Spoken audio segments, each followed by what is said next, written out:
नमस्कार। The truth about investing 101 myths debunk में आपका स्वागत है। पिछले हफ्ते हमने बात की थी कि कैसे हम घाटे वाले निवेशों से भावनात्मक रूप से जुड़ जाते हैं। आज हम एक बहुत ही जानी पहचानी घर घर की कहानी पर बात करेंगे। वो कहानी जहां किसी ने अपने पापा या किसी रिश्तेदार के कहने पर कहीं निवेश कर दिया। शुरू में तो सब ठीक लगता है, पर जैसे ही बाजार में थोड़ी गड़बड़ होती है, रिश्ते भी खराब होते हैं और पैसा भी डूबता है। और इसी से जुड़ी एक बहुत आम धारणा है, टाइम नहीं मिलता ये सब देखने और कैलकुलेट करने का। आज हम इसी भरोसे के पीछे जो खतरा छुपा है उसकी परतें खोलेंगे।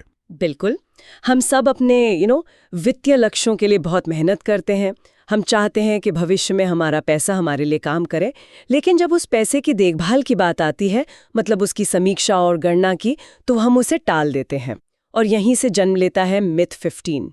निवेश मेरे बस की बात नहीं है, इसे मेरे पिता, पति या भाई को ही संभालना चाहिए। हाँ, ये सोच के मेरी इन्वेस्टमेंट्स मेरे घर वाले देखते हैं और इसीलिए मुझे इसमें दिलचस्पी लेने या समय देने की कोई ज़रूरत नहीं है।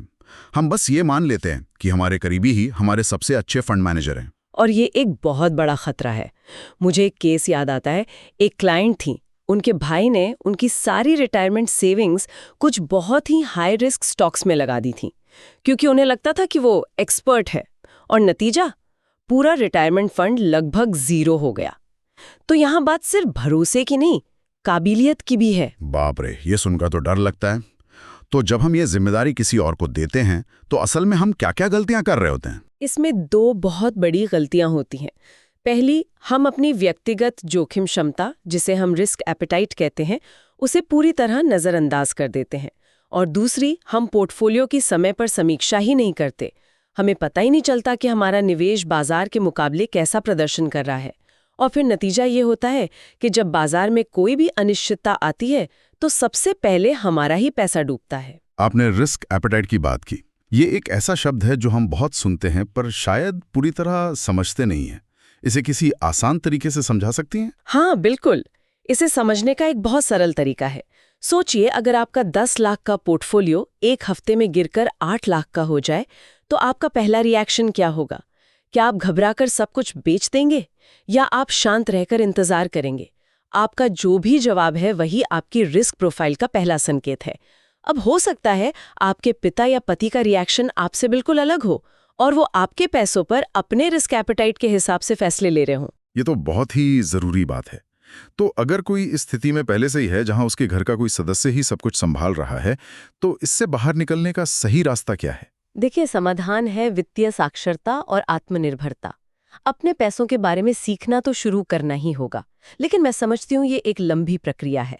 अगर समय की वाकई कमी है, तो सबसे बेहतर है कि आप एक योग्य और अनुभवी पेशेवर को ये काम सौंप दें। लेकिन यहाँ एक आम सवाल उठता है। पेशेवर सलाहकार तो फीस लेते हैं और शायद एक छोटा निवेशक वो खर्च नहीं उठाना चाहता। क्या तब तक के लिए परिवार पर निर्भर रहना एक गुड इनफ ऑप्शन नहीं है? ये एक वाजिब सवाल है, लेकिन गुड इनफ और आपके लक्ष्यों के लिए सही में बहुत फर्क होता है ना। एक पेशेवर सिर्फ निवेश नहीं करता, वो आपके लक्ष्यों, आपकी जोखिम क्षमता और आपके टाइम होराइजन के हिसाब से एक पूरी रणनीति बनाता है। अगर आप फिर भी किसी करीबी पर निर्भर रहना चाहते हैं, तो आंखें बंद करके नहीं, बल्कि कुछ जरूरी सवाल पूछकर करें। तो वो कौन से सवाल हैं जो एक तरह से सेफ्टी चेक का काम कर सकते हैं? खुद से और उनसे, दोनों से पूछें। पहला, क्या वो मेरे वित्तीय लक्ष्यों को वाकई समझते हैं? दूसरा, क्या उनके पास इसका जरूरी अनुभव और योग्यता है? तीसरा, अगर मेरे रिटर्न की उम्मीदें पूरी नहीं हुई, तो मेरे भविष्य के प्लान पर क्या असर पड़ेगा? और सबसे जरूरी, कल अगर मुझे पैसों की सख्त जरूरत पड़ी और वो व्यक्ति उपलब्ध नहीं हुआ, तो मेरा क्या होगा? इन सवालों के जवाब आपको एक साफ तस्वीर दे देंगे। तो आज की चर्चा का सार यह है कि अपने निवेश की जिम्मेदारी लेना कोई विकल्प नहीं है, बल्कि एक जरूरत है, चाहे खुद सीख कर करें या सही पेशेवर को चुनकर। बात आपके मेहनत के पैसे की है। बिल्कुल। और अगले एपिसोड में हम एक और दिलचस्प धारणा पर बात करेंगे। अक्सर लोग निवेश को नेटवर्थ बनाने का तरीका कम और रिश्तेदारी निभाने का जरिया ज्यादा बना लेते हैं। हमारा अगला मिथ है, ये बताओ देना कितना है, इतना नहीं दे पाऊंगा। क्या अच्छे रिश्ते बनाए रखने के लिए हमें अपनी निवेश पूंजी का त्याग कर देना चाहिए? इस पर गहराई से बात करेंगे। तब तक एक सवाल पर जरूर सोचिएगा, क्या आप अपने पैसे को उतनी ही गंभीरता से ले रहे हैं जितनी गंभीरता से आप अपनी नेटफ्लिक्स वॉच लिस्ट को चुनते हैं? अगली बार मिलते हैं। जय गुरुदेव।